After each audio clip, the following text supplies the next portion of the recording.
Welcome to the People of DearDoc, an DearDoc Podcast, the show that brings you closer to the heart of our company. I'm your host, Billy, and each week we'll take you on a journey behind the scenes to meet the incredible individuals who drive our company's success. From marketing to product development, HR to sales, we're here to showcase the real people, the real stories, and the real passion that makes our workplace extraordinary. Whether you're a new hire that's eager to learn about our culture, or a seasoned pro looking to connect with colleagues that you've never met, this podcast is your invitation to join us in celebrating the unique talent that makes us who we are. So grab your favorite headphones, settle in, and get ready to meet the faces behind the roles as we dive deep into the heart of our company. It's time to discover the stories that inspire us, the ideas that drive us in the incredible journey that is DearDoc. Welcome to the People of DearDoc, an DearDoc Podcast. Let's get started. What's up, guys? For today's the People of DearDoc episode, we have Sophie with us. I'm sure many of you guys have met or have talked to Sophie. Funny enough, she's actually the reason why I'm here right now. But Sophie, want to give a little background on yourself? You know, who are you? Where are you from? Yeah, definitely. So I'm from New England. I grew up in Vermont and Connecticut. And I went to Penn State University for college. I majored in sociology with a minor in women's studies. Like most people, I did not know what I wanted to do outside of college. So I took the second job offer I got. I really wanted to move out of my parents' house. I knew that for sure, that I wanted to get out of my parents' house. So I moved to Philly. I took a job at a startup company called Sun Access Global. I was one of two recruiters there, hiring for door-to-door salesmen, doing a lot of cold calling, a lot of cold outreach. And then soon after that, I was offered a position at a national law firm headquartered in Philadelphia, doing mostly admin work for their recruiting team. I was a recruiting coordinator. So I learned a lot about the basics of, recruiting, more so on the administrative side. And in my next role, I ended up moving back to Connecticut from Philly. I couldn't stay at the law firm, so started my job search. And in my next role, I knew I really wanted to be more candidate facing, have face-to-face interactions with candidates over Zoom, in person. And then, Daria messaged me on LinkedIn. We had a fabulous interview, and here I am. Wow, look at that. A little different than what you went to school for, right? Yes, very different. I mean, kind of, I think I always had, social skills, and you really need that base. I think sales, customer success, recruiting. So, sociology was just kind of the easiest way to get the degree for me. Yeah. What do you think kind of kept you want to get back into recruiting again after your first time doing it? Yeah, I think I was still really wanting, like I said, to actually be talking with these candidates, reaching out to candidates with job opportunities. In my last role, I really didn't have any interactions with the new hires that came in during their recruiting process.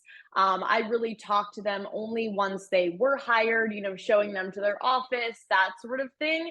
So I really wanted to be more of that key player in the interview process, actually interviewing candidates. So I think I was eager to move on and take that next step in, the recruiting world. Cool. Yeah, now you're doing it. I know everybody I've talked to, I think pretty much interviewed with you as well, especially everyone coming on now. Walk us through a day-to-day of your life. So you get up, what do you do in the morning to when you wrap up? Yeah. Well, I try to work out in the morning. I try to get a little workout in before I start the day, usually 2 to 3 times a week. So nothing too crazy. But yeah, I get up early. I like to start work early. I'm an early bird. So I usually start work around 7:50, 8 o'clock. And then answer emails, answer LinkedIn messages that I get from candidates. go through applicants that we get in our ATS system, and then from there, begin interviewing if I have them on the schedule. Work on other projects. As you guys all saw, I've been working on the events calendar over the summer to get that launched company wide. So that took up the bulk of my summer. That was really fun. It was kind of fun to work on something that I hadn't worked on before and change it up a little bit. But yeah, majority of the day, admin stuff. I won't bore you with all the details, but and then a lot of interviews as well. Cool. What's your favorite part about your job now?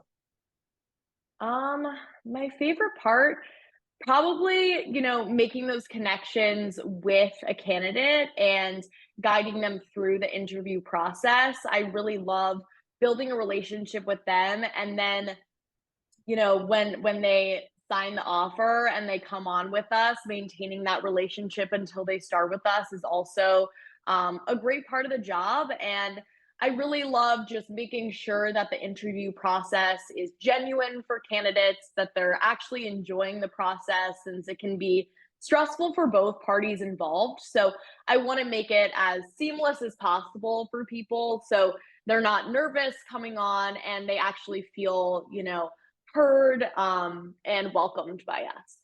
Awesome. Would you say there's any accomplishments or products you're really proud of working on, maybe like the events calendar or something like that? Yeah, definitely the events calendar. I've never worked on something like that before. Monday.com, I had to kind of really figure that out. It was like a puzzle figuring out automations, things like that. So, pat on the back to myself for figuring that out. And also, Santiago really helped me so much with that. So big shout out to him. But definitely the events calendar.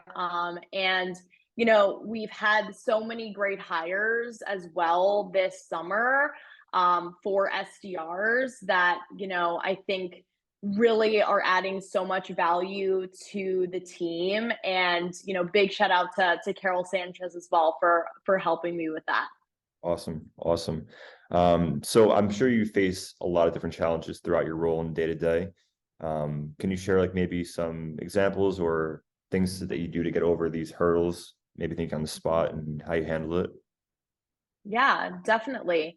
I would say one challenge of the job, especially when we're doing pretty high volume interviewing for SDRs, if we're having a larger class or just the need has increased at a certain time, doing 10 interviews a day for 30 minutes each can definitely get taxing and tiresome, especially on those days where you might rather be laying in bed watching Netflix.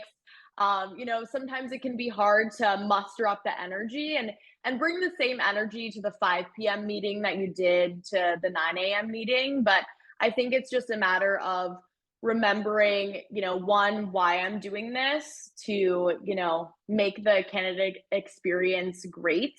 And, knowing that I want every candidate to, feel like they had a great experience, even if they weren't right for the position. I want them to leave the interview saying, "Oh, I really want to get work at DearDoc. I hope that she reaches out to me with the next steps." So even maintaining those relationships with candidates that don't make it through to next rounds or aren't offered a position here, it's really important because they might come back to us one day or fit into a better role that would open up in the future. So that kind of trailed off there from the challenge, but I think the challenge some days is just making sure you're energetic, you're bringing that positivity to every single interview. Yeah, absolutely. It's probably huge. What would you say gives you the most fulfillment from your job? Yeah, I would say meeting candidates in person. Billy, we had a great interaction this summer when said thank you so much for approaching me with the job. That's why I do it. To meet people in person. It's so fun. The summer party was really awesome and really made me even more excited about working at DearDoc when I got to meet all the people that we had hired in the spring. It just was, definitely recharged me and made me excited for what's to come. Awesome. Yeah, that was great. We had an awesome summer party. It was awesome to meet you too. It's crazy like how life-changing some things could be, especially something like this. So going into like the next kind of like little part of this, like I want to talk about the culture we have here, because obviously we have a culture that's unlike any other company that I've experienced. What would you say is like your favorite part of the culture we have here at DearDoc? Yeah, favorite part. That's hard. I feel like there's a lot of Right. amazing things about it. But I really love, I tell candidates this all the time. I really love working with people that are in my same stage of life, trying to make something of their career and are really passionate about what they do. I think it makes me want to come to work every day. Even on those harder days, it solidifies, why I'm here. And I think another great thing about DearDoc's culture is that everyone really is working together and has each other's back. It's a team effort through and through, which I really appreciate. I never feel like I'm alone or I don't have people to reach out to. Even working virtually, I definitely feel immersed in the culture. I feel a part of the team. I never feel like I'm on my own island. So I think those are two of my favorite things. Yeah, it's really cool how a lot of people are remote and like to see everyone every day. Like obviously if you're in an office, you get to see everyone, but people in other departments, you could just reach out to them on Slack. You could huddle. We do something like this right now. I think it's definitely one of the strengths we have. So let's get into some fun kind of questions to go into it. So Yeah. if you had to star in any movie, what Mhm. movie would you star in? Oh, that's a good one. Legally Blonde, for sure. For Yeah, sure. I'm a blonde. I resonate with her, wanting to be, show what she has, to offer. So definitely Legally Blonde. good one. All right, a genie comes. You have three wishes. What are your three wishes? Three wishes. That's a good one. First, my dog never dies. She'll never die. She'll live forever. I thought that. Um, Second, probably this sounds kind of shallow, but probably money, probably just financial security. Never having to worry about paying a bill, never being like, oh, can I afford that really cute jacket? Always. So financial security for sure. And then like a lifetime. Oh, no, I have to make it good because it's Your last one. this is I know this is the last one. Um Being able to meet my grandmother. She passed away when my dad was 18. She's always been this like larger than life, essence in our family. So probably being able to meet her and like spend a week just like gallivanting through Europe with her. I think that would be Europe. awesome. That'd be cool. What Yeah. kind of dog do you have, by the way? I have a English black lab. How old? She's almost 10 months now, so she's That's a almost a puppy. year. She's a puppy. Yeah. Would you keep her as a puppy if she's staying alive forever now? Would you keep her at one age? I mean, you don't obviously know how she's Um, older, but yeah, I would probably not keep her as a puppy since, they pee in the house, they terrorize you for like the first couple of months. But right now, she is perfect. I would love to keep her at the size that she is. She's like not that big. I don't know if she's like this long. Like she's a pretty small dog. So I would love to keep her at the size she is now, but maybe a little bit more mature yeah, as she ages. that's funny. Okay, so to wrap it up, what would you say is one piece of advice that you would give to somebody else, maybe coming into your new career, maybe coming into your position, or just kind of overall? Definitely. I I think something I had to learn coming into corporate America was to be confident in myself. I think coming into a job out of college can be really intimidating. You're like, oh my gosh, like, can I do this? This is so intimidating. I'm in corporate America now. Everyone seems like they know what they're doing. And I think just being confident in the skills that you had and the skills that you got from college, previous jobs, really bringing that confidence. And I think that that's important. Even fake it till you make it, I think, because if you are hesitant with certain things, I think that that can come across in the work that you do. So, just really being confident in the skills that you have, I think is super important to be successful, especially in a fast-paced environment. Awesome. Cool. Well, thanks for coming on. Thanks for talking to us. Is there anything else you'd like to share before we go?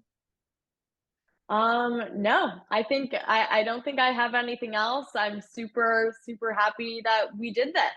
Yeah, me too. Sophie, thanks for joining us. I'm sure we'll hear from you again shortly.